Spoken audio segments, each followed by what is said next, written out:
नमस्कार। इस वीडियो में हम लोग लूसेंट भूगोल का दूसरा चैप्टर सौर मंडल का अध्ययन करेंगे। सूर्य के चारों ओर चक्कर लगाने वाले विभिन्न ग्रहों, क्षुद्र ग्रहों, धूमकेतुओं, उल्काओं तथा अन्य आकाशीय पिंडों के समूह को हम सौर मंडल कहते हैं। सौर मंडल में सूर्य के का जो है प्रभुत्व है, क्योंकि सौर मंडल निकाय के द्रव्यमान का लगभग 99.999% जो द्रव्य है वो सूर्य में ही निहित है। सौर मंडल के समस्त ऊर्जा का स्रोत भी सूरज ही है। प्ले नेमस सौर मंडल से बाहर बिल्कुल एक जैसे दिखने वाले जुड़वा पिंडों का समूह होता है। चलिए अब हम जानते हैं सूरज के बारे में, यानी कि सन के बारे में। सूर्य सौर मंडल का प्रधान है। यह हमारी मंदाकिनी दुग्ध मेखला के केंद्र से लगभग 30,000 प्रकाश वर्ष की दूरी पर एक कोने में स्थित। ये दुग्ध मेखला मंदाकिनी के केंद्र के चारों ओर 250 किलोमीटर प्रति सेकंड की गति से परिक्रमा कर रहा है। इसका परिक्रमण काल यानी दुग्ध मेखला के केंद्र के चारों ओर एक बार घूमने में लगा समय 25 करोड़ यानी कि लगभग 250 मिलियन जो है आपका वर्ष है, जिसे ब्रह्मांड वर्ष या कॉस्मोस ईयर कहते हैं। सूर्य अपने अक्ष पर पूर्व से पश्चिम की ओर घूम रहा है। इसका मध्य भाग 25 दिनों में और ध्रुवीय भाग जो है 35 दिनों में एक घूर्णन करता है। सूर्य एक गैसीय गोला है जिसमें हाइड्रोजन 71% और हीलियम जो है 26.5% एवं अन्य जो तत्व हैं वो 2.5% होते हैं। सूर्य का जो केंद्रीय क्रोड है, केंद्रीय जो भाग है उसको क्रोड कहते हैं, और इसका टेम्परेचर जो है आपका लगभग 1.5 इंटू 10⁻⁷ डिग्री सेल्सियस होता है, जबकि सूर्य के बाहरी सतह का जो तापमान है वो आपका 6,000 डिग्री सेल्सियस होता है।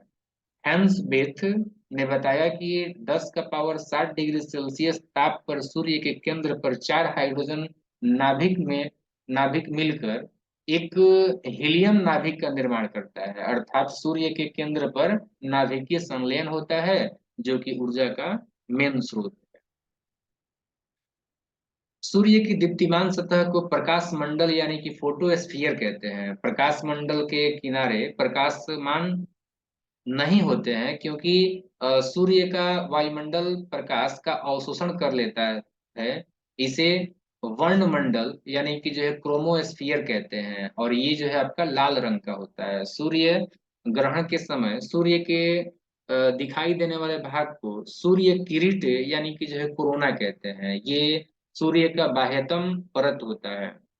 सूर्य किरीट एक्सरे उत्सर्जित करता है। ये इसे जो है सूर्य का मुकुट भी कहा जाता है। पूर्ण सूर्य ग्रहण के समय सूर्य किरीट से प्रकाश की प्राप्ति होती है। सूर्य का जो उम्र है वो 5 मिलियन वर्ष है। सॉरी, 5 बिलियन वर्ष है, यानी पृथ्वी से जो है कुछ समय पुराना बताया जा रहा है। संभवतः ये लगभग में है। भविष्य में सूर्य द्वारा ऊर्जा देते रहने का समय 10⁻11 वर्ष है। सूर्य के प्रकाश को पृथ्वी की तक पहुंचाने में या पहुंचने में जो है 8 मिनट 16.6 सेकंड का समय लगता है। सौर ज्वाला को उत्तरी ध्रुव पर औरोरा बोरियालिस और दक्षिणी ध्रुव पर औरोरा ऑस्ट्रेलिस कहते हैं। अब जानते हैं हम लोग जो है ब्रह्मांड के बारे में, हमारा बदलता दृष्टिकोण। प्रारंभ में पृथ्वी को संपूर्ण ब्रह्मांड का केंद्र माना जाता था, जिसकी परिक्रमा सभी आकाशीय पिंड विभिन्न कक्षाओं में करते हैं। इसे भूकेंद्रीय सिद्धांत या जियोसेंट्रिक थ्योरी कहा जाता था। इसका प्रतिपादन मिस्र यूनानी खगोल शास्त्री क्लाडियस टॉलमी ने 140 ईस्वी में किया था। इसके बाद पोलैंड के खगोल शास्त्री निकोलस कॉपरनिकस ने यह दर्शाया कि सूर्य ब्रह्मांड के केंद्र पर है और ग्रह इसकी परिक्रमा करते हैं। अतः सूर्य विश्व या ब्रह्मांड का केंद्र बन गया। इसे सूर्य केंद्रीय सिद्धांत कहते हैं, यानी कि हेलियोसेंट्रिक थ्योरी कहते हैं। 16वीं शताब्दी में टाइको ब्रेह के सहायक जोहानिस कैप्लर ने ग्रहीय कक्षाओं के नियमों की खोज की, परंतु इसमें भी सूर्य को ब्रह्मांड का केंद्र माना गया। 20वीं शताब्दी के आरंभ में जाकर हमारी मंदाकिनी दुग्ध मेखला की तस्वीर स्पष्ट हुई। सूर्य को इस मंदाकिनी के एक सिरे पर अवस्थित पाया गया। इस प्रकार सूर्य को ब्रह्मांड के केंद्र पर होने का गौरव समाप्त हो गया। नोट: केपलर ने सिद्धांत दिया कि सूर्य के चारों ओर प्रत्येक नक्षत्र का मार्ग दीर्घ वृत्ताकार है। सूर्य के धब्बे यानी कि चलते हुए गैसों के घोल का तापमान आसपास के तापमान से 1500 डिग्री सेल्सियस कम होता है। सूर्य के धब्बों का एक पूरा चक्र 22 वर्षों तक होता है। पहले 11 वर्षों तक ये धब्बा बढ़ता है और बाद के 11 वर्षों तक ये धब्बा जो है घटता है।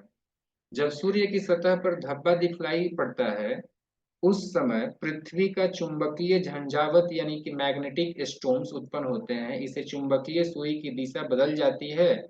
रेडियो, टेलीविजन, बिजली चालित मशीन आदि में गड़बड़ी उत्पन्न हो जाती है।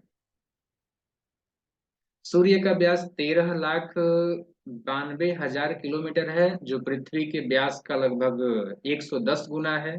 सूर्य हमारी पृथ्वी से 13 लाख गुना बड़ा है और पृथ्वी को सूर्य ताप का 2 अरबवां भाग मिलता है। नोट: मध्य रात्रि सूर्य का अर्थ है सूर्य का ध्रुवीय वृत्त के देर तक चमकना। मध्य रात्रि का सूर्य आर्कटिक क्षेत्र में दिखाई देता है। सौर मंडल के पिंड: अंतरराष्ट्रीय खगोल शास्त्रीय संघ की प्राग सम्मेलन 2006 के अनुसार सौर मंडल में मौजूद पिंडों की निम्नलिखित 3 श्रेणियों में बांटा गया। पहला है परंपरागत ग्रह, जिसमें कि बुध, शुक्र, पृथ्वी, मंगल, बृहस्पति, शनि, अरुण और वरुण को शामिल किया गया है। दूसरा जो श्रेणी है वो है बौने ग्रह, प्लूटो, चेरॉन, सेरस, 2003 यूबी 313, ये सारे के सारे जो है बौने ग्रह हैं। और तीसरा जो है वो है लघु सौर मंडलीय पिंड। इसमें धूमकेतु, उपग्रह और अन्य छोटे खगोलीय पिंड आते हैं। तो आइए अब हम इन तीनों के बारे में जो है एक एक करके जानते हैं। और एक चीज और कि आई ए यू का पूरा नाम भी हम लोग ध्यान रखेंगे। आई ए यू का पूरा नाम हो जाता है इंटरनेशनल एस्ट्रोनॉमिकल यूनियन, यानी कि अंतरराष्ट्रीय खगोल शास्त्रीय संघ। नेक्स्ट, चलिए बात करते हैं अब ग्रहों के बारे में। ग्रह वे खगोलीय पिंड हैं जो निम्न शर्तों को पूरा करते हैं। पहला, जो सूर्य के चारों ओर परिक्रमा करता हो, उसमें पर्याप्त गुरुत्वाकर्षण बल हो जिससे वो गोल स्वरूप ग्रहण कर सके। तीसरा, उसके पास का क्षेत्र साफ हो, यानी उसके आसपास अन्य खगोलीय पिंडों की भीड़ भाड़ ना हो। ग्रहों की उपर्युक्त परिभाषा INU की प्राग सम्मेलन अगस्त 2006 ईस्वी में तय की गई। ग्रह की इस परिभाषा के आधार पर यम यानी कि प्लूटो को ग्रह के श्रेणी से निकाल दिया गया। फलस्वरूप परंपरागत ग्रहों की संख्या 9 से घटकर 8 रह गई। यम को बौने ग्रह की श्रेणी में रखा गया। ग्रह को 2 भागों में विभाजित किया गया है। पहला है पार्थिव या फिर आंतरिक ग्रह। तो बुध, शुक्र, पृथ्वी और मंगल को पार्थिव ग्रह कहा जाता है, क्योंकि ये पृथ्वी के सदृश होते हैं। ये सूर्य और क्षुद्र ग्रहों को की पट्टी के बीच में जो है स्थित है, इसलिए इन्हें आंतरिक या फिर भीतरी ग्रह भी कहते हैं। बृहस्पति या बाह्य ग्रह का बात किया जाए, यानी कि जोवियन या फिर जो है आउटर प्लैनेट्स का बात करें, तो इसमें बृहस्पति, शनि, अरुण और वरुण आते हैं। इनको जो है हम लोग बृहस्पति ग्रह कहते हैं। मंगल, बुध, बृहस्पति, शुक्र और शनि, इन 5 ग्रहों को नंगी आंखों से देखा जा सकता है। आकार के अनुसार ग्रहों का क्रम घटते क्रम में बृहस्पति, शनि, अरुण, वरुण, पृथ्वी, शुक्र, मंगल और बुध है। इसमें सबसे बड़ा ग्रह बृहस्पति जबकि सबसे छोटा ग्रह बुध है। घनत्व के अनुसार ग्रहों का बढ़ता क्रम का बात किया जाए तो शनि, अरुण, बृहस्पति, नेपच्यून, मंगल और शुक्र हो जाएगा। जबकि हम बात करते हैं सूर्य से दूरी के अनुसार ग्रहों का क्रम, तो फिर इसमें बुध, शुक्र, पृथ्वी, मंगल, बृहस्पति, शनि, अरुण यानी कि यूरेनस और वरुण यानी कि नेपच्यून जो है हो जाते हैं। सूर्य के सबसे निकट का ग्रह बुध है जबकि सबसे दूर का ग्रह वरुण यानी कि नेपच्यून है। द्रव्यमान के अनुसार ग्रहों का क्रम बढ़ते क्रम में बुध, शुक्र, बुध, मंगल, शुक्र, पृथ्वी, अरुण, वरुण, शनि और बृहस्पति यानी सबसे न्यूनतम द्रव्यमान वाला ग्रह जो है बुध हो जाएगा और सबसे अधिक द्रव्यमान वाला ग्रह जो है आपका बृहस्पति हो जाएगा। परिक्रमण काल के अनुसार ग्रहों का अगर क्रम हम बात करते हैं बढ़ते हुए क्रम में, तो फिर बुध, शुक्र, पृथ्वी, मंगल, बृहस्पति, शनि, अरुण और वरुण आ जाएगा। इसके बाद परिभ्रमण काल के अनुसार ग्रहों का क्रम बढ़ता क्रम बात करें हम तो बृहस्पति, शनि और वरुण, अरुण, पृथ्वी, मंगल, बुध और शुक्र हो जाएगा। नेक्स्ट है कि अपने अक्ष पर झुकाव के आधार पर ग्रहों का अगर हम क्रम बात करते हैं, इसका बढ़ता हुआ क्रम, तो शुक्र, बृहस्पति, बुध, पृथ्वी, मंगल, शनि और अरुण हो जाएगा। शुक्र एवं अरुण को छोड़कर अन्य सभी ग्रहों की घूर्णन एवं परिक्रमा की दिशा एक ही है। शुक्र एवं अरुण की घूर्णन की दिशा पूर्व से पश्चिम यानी कि क्लॉकवाइज है, जबकि अन्य सभी ग्रहों की घूर्णन की दिशा जो है पश्चिम से पूर्व यानी कि एंटी क्लॉकवाइज है। अब बुध के बारे में बात करते हैं, तो ये सूर्य के सबसे नजदीकी ग्रह है जो सूर्य निकलने के 2 घंटा पहले दिखाई पड़ता है। ये सबसे छोटा व सबसे हल्का ग्रह है जिसके पास कोई उपग्रह नहीं है। इसके विशिष्ट गुण है इसमें चुंबकीय क्षेत्र का होना। ये सूर्य की परिक्रमा सबसे पहले सबसे कम समय में पूरी करता है, अर्थात ये सौर मंडल का सर्वाधिक कक्षीय गति वाला ग्रह है। यहाँ दिन अति गर्म और रातें बर्फीली होती है। इसका तापांतरण सभी ग्रहों में सबसे अधिक 600 डिग्री सेल्सियस है। इसका तापमान रात में -173 डिग्री सेल्सियस और दिन में जो है 427 डिग्री सेल्सियस हो जाता है। शुक्र वेनस का बात किया जाए तो ये पृथ्वी का निकटतम सबसे चमकीला और सबसे गर्म ग्रह है। इसे सांझ का तारा, भोर का तारा भी कहा जाता है क्योंकि ये शाम में पश्चिम दिशा में और सुबह में पूरब दिशा में आकाश में दिखाई पड़ता है। अन्य ग्रहों के विपरीत ये दक्षिणावर्त यानी कि क्लॉकवाइज चक्रण करता है। इसे पृथ्वी का भागनी ग्रह यानी कि जो है पृथ्वी का बहन भी कहते हैं। इसका घनत्व, आकार और व्यास पृथ्वी के समान है। इसके पास कोई उपग्रह नहीं है।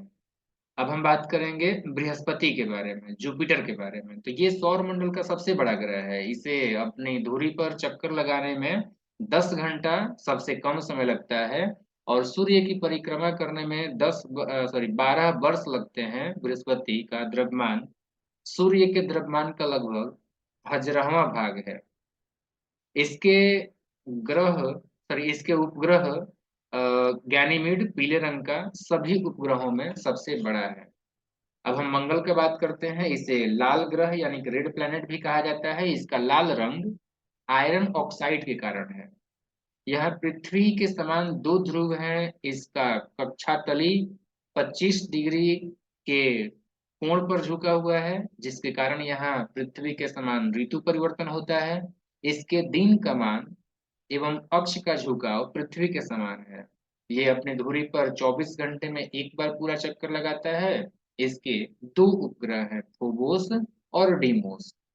सूर्य की परिक्रमा करने में इसको जो है 687 दिन लगते हैं। सौर मंडल का सबसे बड़ा जो ज्वालामुखी है वो ओलिपस मेसी, और सौर मंडल का सबसे जो ऊंचा पर्वत है वो आपका निक्स ओलंपिया है, जो माउंट एवरेस्ट से 3 गुना अधिक ऊंचा है। और ये दोनों जो है इसी ग्रह पर स्थित है। किस ग्रह पे? मंगल ग्रह पे। नोट ध्यान रखेंगे कि मार्स ओडेसी नामक कृत्रिम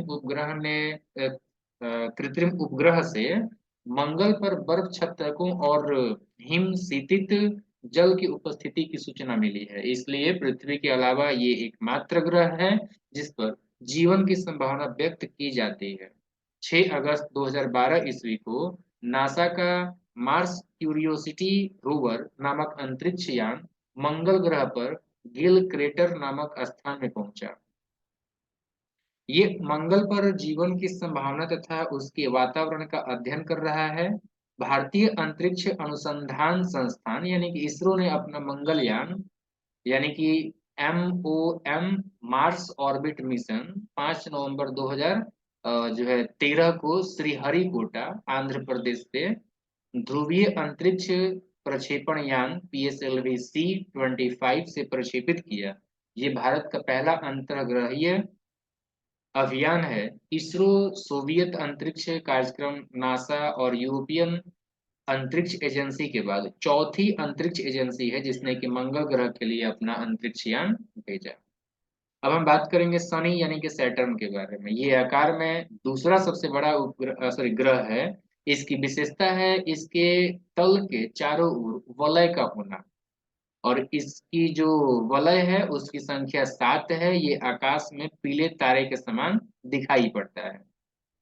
इसका घनत्व सभी ग्रहों और जल से भी कम है, यानी इसे जल में रखने पर ये तैरने लगेगा। शनि का सबसे बड़ा जो उपग्रह है वो टाइटन है, जो कि सौर मंडल का दूसरा सबसे बड़ा उपग्रह है। ये आकार में बुध के बराबर है। टाइटन की खोज 1665 ईस्वी में डेनमार्क के खगोल शास्त्री क्रिश्चियन हाइजन ने की। ये एकमात्र ऐसा उपग्रह है जिसका पृथ्वी जैसा स्वयं का सघन वायुमंडल है। फोबे नामक शनि का उपग्रह इसकी कक्षा में घूमने की विपरीत दिशा में परिक्रमा करता है। अरुण या यूरेनस के बारे में बात करें तो यह आकार में तीसरा सबसे बड़ा ग्रह है। इसका तापमान लगभग -215 डिग्री सेल्सियस है। इसकी खोज 1781 ईस्वी में विलियम हार्सेल ने किया था। इसके चारों ओर 9 वलयों में 5 वलयों का नाम अल्फा, बीटा, गामा, डेल्टा और इप्सिलॉन है।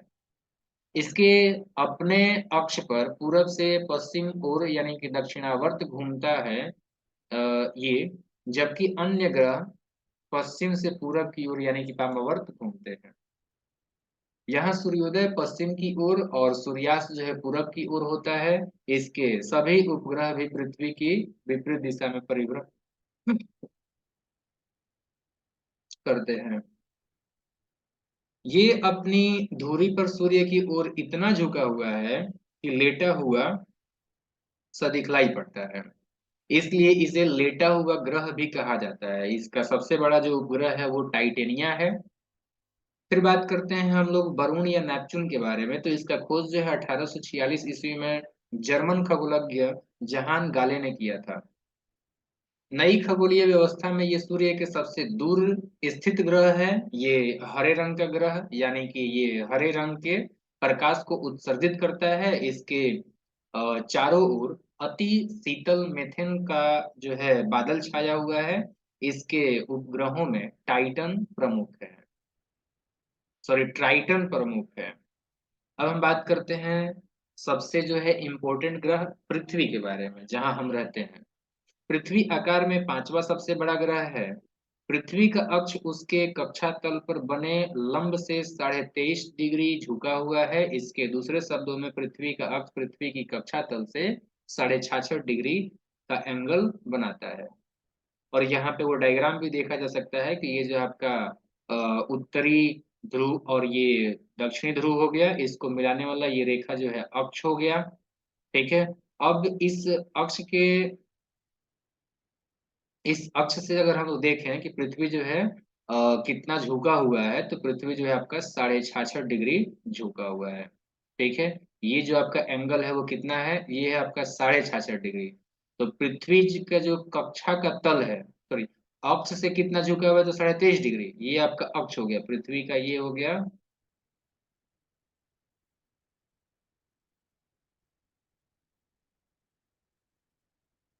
एक सेकेंड, एक सेकेंड।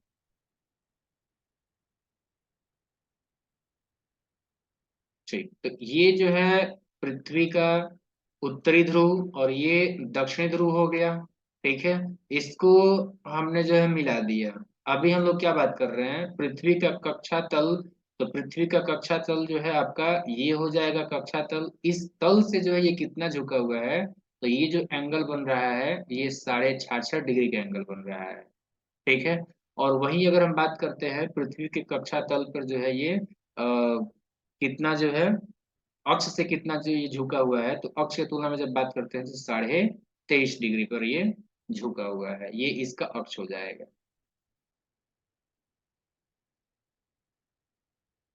फिर इसमें जो है कर्क रेखा हो जाएगा, ये 23.5 डिग्री जो नॉर्थ में है वो कर्क रेखा हो जाएगा, ये विषुवत रेखा हो गया, और ये मकर रेखा हो जाएगा आपका, मकर वृत्त हो जाएगा 23.5 डिग्री दक्षिण में।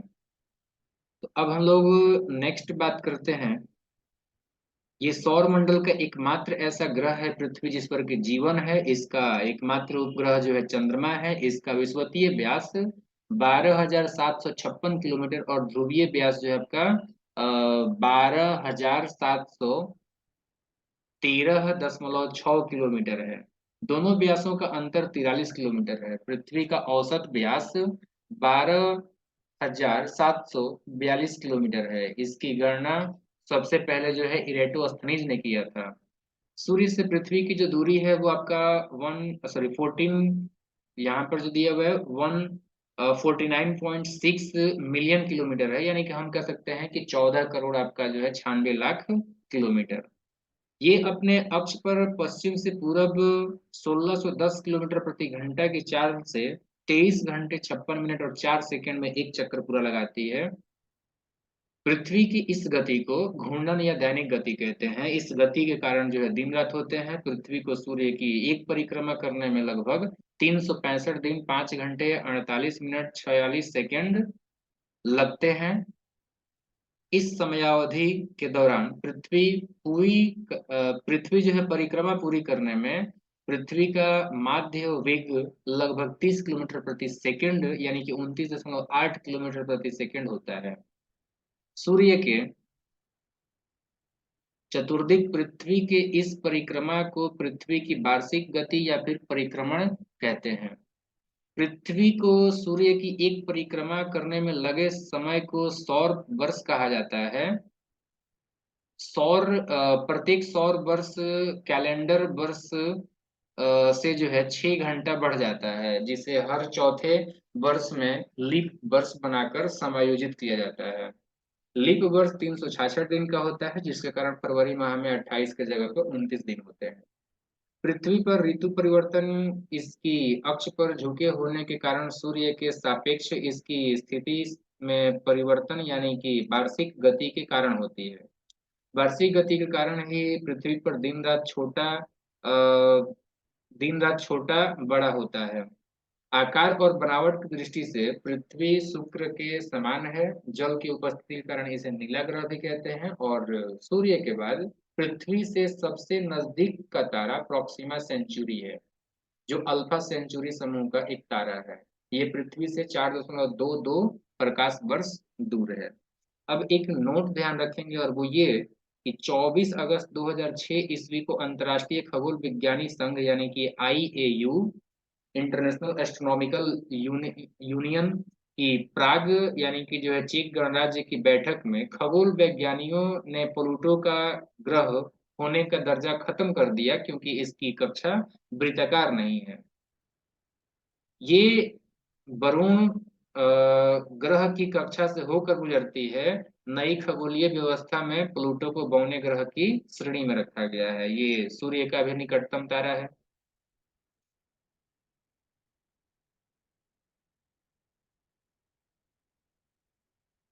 नेक्स्ट है कि साइरस और या फिर जो है डॉग स्टार पृथ्वी से 9 वर्ष दूर स्थित है और सूर्य से दोगुने द्रव्यमान वाला तारा है। ये रात्रि में दिखाई पड़ने वाला सबसे चमकीला तारा है, डॉग स्टार यानी कि साइरस। चंद्रमा यानी कि मून, चंद्रमा की सतह और इसकी आंतरिक स्थिति का अध्ययन करने वाला विज्ञान सेलेनोलॉजी कहलाता है। एक बार दोबारा से बता दें, सेलेनोलॉजी चंद्रमा का अध्ययन हो गया। चंद्रमा पर धूल के मैदान को शांति सागर कहते हैं। ये चंद्रमा का पिछला भाग है जो अंधकारमय होता है। चंद्रमा के दक्षिणी ध्रुव पर स्थित लिबनिट्ज पर्वत 35,000 फुट जिसका की ऊंचाई है, वो चंद्रमा का सबसे ऊंचा पर्वत है। चंद्रमा को जीवाश्म ग्रह भी कहा जाता है। चंद्रमा पृथ्वी की एक परिक्रमा लगभग 27 दिन 8 घंटे में पूरी करता है और इतने ही समय में अपने अक्ष पर एक घूर्णन करता है। यही कारण है कि चंद्रमा का सदैव एक ही भाग दिखाई पड़ता है। पृथ्वी से चंद्रमा का 57% भाग ही देख सकते हैं। चंद्रमा का अक्ष तल पृथ्वी के अक्ष से 58.48 डिग्री का अक्ष कोण बनाता है। चंद्रमा पृथ्वी के अक्ष के लगभग समानांतर है। इसका परिक्रमण पथ भी दीर्घवृत्ताकार है। चंद्रमा का व्यास 3480 किलोमीटर तथा द्रव्यमान जो है पृथ्वी के द्रव्यमान का 1/81 है। सूर्य के संदर्भ में चंद्रमा की परिक्रमा की अवधि 29.53 दिन यानी कि 29 दिन 12 घंटे 44 मिनट और 2.8 सेकेंड होती है। इस समय को जो है चंद्रमास या फिर जो है साइनोडिक मास कहते हैं। नक्षत्र समय के दृष्टिकोण से चंद्रमा लगभग 23.5 दिन में पुनः उसी स्थिति में होता है। 23.5 दिन यानी कि 27 दिन, सॉरी मैंने गलती से 23.5 बोल दिया है, 27.5 दिन में पुनः उसी स्थिति में होता है। तो 27.5 दिन का मतलब हो गया कि 27 दिन 7 घंटे 43 मिनट और 11.6 सेकेंड। ये जो अवधि है इसको हम लोग नक्षत्र मास कहते हैं।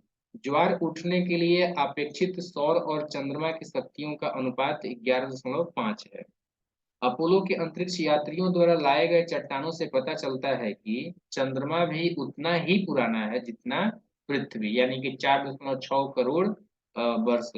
इन चट्टानों में टाइटेनियम अधिक मात्रा में है। सुपरमून, जब चंद्रमा पृथ्वी के सबसे नजदीक होता है तो उस स्थिति को सुपरमून कहते हैं। इसे पेरिजी फुल मून भी कहते हैं। इसमें चांद 14% जो है ज्यादा बड़ा और 30% जो है अधिक चमकीला दिखाई देता है। एक नोट ध्यान रखेंगे कि चंद्रमा और पृथ्वी के बीच की जो औसत दूरी है वो 3,84,365 किलोमीटर है। अब हम बात कर लेते हैं ब्लू मून का। तो ये एक कैलेंडर मास में दो पूर्णिमाएं हो तो दूसरी पूर्णिमा को पूर्णिमा का जो चांद होता है उसी को हम लोग ब्लू मून कहते हैं। इसका मुख्य कारण है कि दो पूर्णिमाओं के बीच का अंतराल 31 दिनों से कम होना है। ऐसा 2-3 साल पर होता है। अगस्त 2012 में दो पूर्णिमा 2 और 31 अगस्त को देखे गए। इनमें से 31 अगस्त के पूर्णिमा को ब्लू मून कहा जाएगा। जब किसी वर्ष विशेष में दो या अधिक बार ब्लू मून के होते हैं तो उसे मून ईयर कहा जाता है। 2018 जो था वो आपका ब्लू मून ईयर होगा, यानी कि था। नोट ध्यान रखना है, सी ऑफ ट्रैंक्विलिटी चंद्रमा पर वो स्थान है जहां पर अमेरिका का अंतरिक्ष यान अपोलो 11 जो है उतरा था। अब हम बात कर लेते हैं बौने ग्रहों का। यम, IAU ने इसका नाम जो है 134,340 रखा है। क्लाड टाइमो सॉरी टामो ने 1930 ईस्वी में जो इसका खोज किए थे। अगस्त 2006 ईस्वी की IAU की प्राग सम्मेलन में ग्रह को का जो डेफिनेशन है उसके मापदंड पर खरे नहीं उतरने के कारण यम को जो है ग्रह की श्रेणी से अलग करके बौने ग्रह की श्रेणी में डाल दिया गया है। यम को ग्रह की श्रेणी से निकालने का पहला कारण हो जाएगा आकार में चंद्रमा से छोटा होना। और दूसरा कि इसकी कक्षा का वृत्ताकार नहीं होना, और तीसरा है कि वरुण की कक्षा को काटना। ये तीन तीन कारण है जिसकी वजह से कि यम को हटा दिया गया है, सीरस मतलब ग्रह से हटा दिया गया है। सीरस का बात करें तो इसकी खोज इटली के खगोल शास्त्री पियाजी ने किया था। आईएयू की नई परिभाषा के अनुसार इसे बौने ग्रह की श्रेणी में रखा गया है। इसे संख्या एक से जाना जाएगा।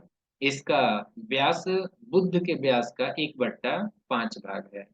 नोट ध्यान रखिएगा कि बौने ग्रह चिरॉन और 2003 यूवी 313। नेक्स्ट है सौर परिवार की सारणी। तो ग्रहों का यहाँ पे नाम दिया है, व्यास, परिक्रमण काल, परिभ्रमण काल, और जो है उपग्रहों की संख्या दी गई है। तो देखिए, बुध का व्यास जो है आपका 4878 किलोमीटर है, और ये अपने अक्ष पर जो है आपका 58.6 दिन में एक चक्कर लगा लेता है। जबकि सूर्य के चारों ओर चक्कर लगाने में 88 दिन लगते हैं, और इसका कोई उपग्रह नहीं है। शुक्र का बात करें तो शुक्र का व्यास जो है 12,104 किलोमीटर है, और ये जो है अपने अक्ष पर 243 दिनों में घूम जाता है, और 224.7 दिन में जो है सूरज का चक्कर लगा लेता है। इसका भी कोई चांद नहीं है, यानी कि सेटेलाइट नहीं है। पृथ्वी का बात करें तो इसका जो व्यास है वो 1256 से लेकर के 12,756 से लेकर के 12,714 किलोमीटर तक है, और ये 23.9 घंटे में जो है एक चक्कर लगा लेता है अपने अक्ष पर, और 365.26 दिन में जो है पूरा सूरज का चक्कर लगा देता है। और इसका एकमात्र जो है आपका सेटेलाइट है चांद।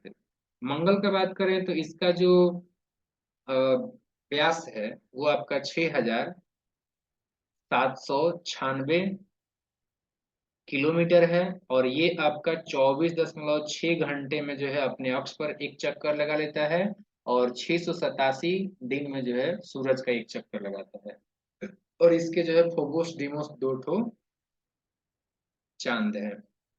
बृहस्पति की बात करें तो 1,42,984 किलोमीटर इसका व्यास है।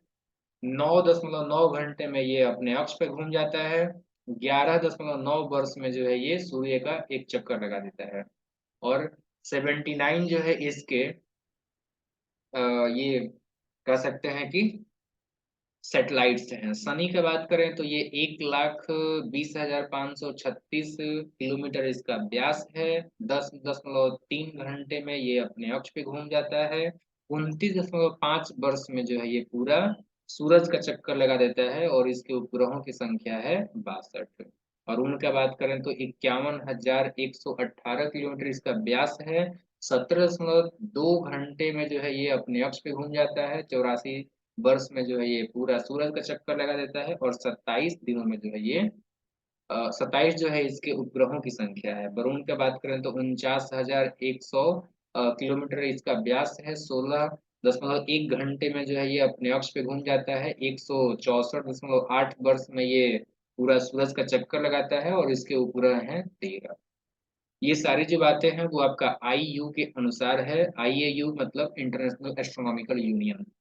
लघु सौर मंडलीय पिंड का बात करें तो इसमें क्षुद्र ग्रह का चर्चा कर लेते हैं। मंगल एवं बृहस्पति ग्रह की कक्षाओं के बीच में कुछ छोटे छोटे आकाशीय पिंड हैं जो सूर्य की परिक्रमा कर रहे हैं, इन्हें क्षुद्र ग्रह कहा जाता है।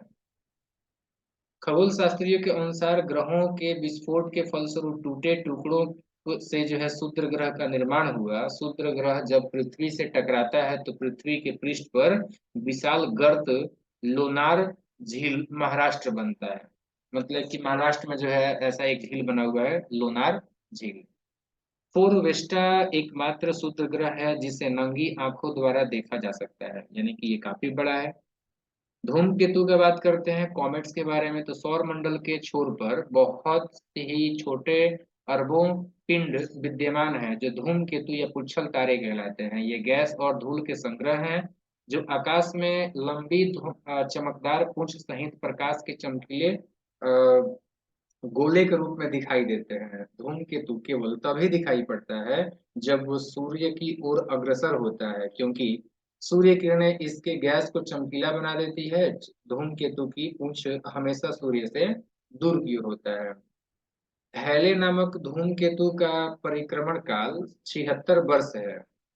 ये अंतिम बार 1900 जो है 86 में दिखाई दिया था, और अगली बार जो है 1986 प्लस 76 यानी कि 2062 में दिखाई देगा।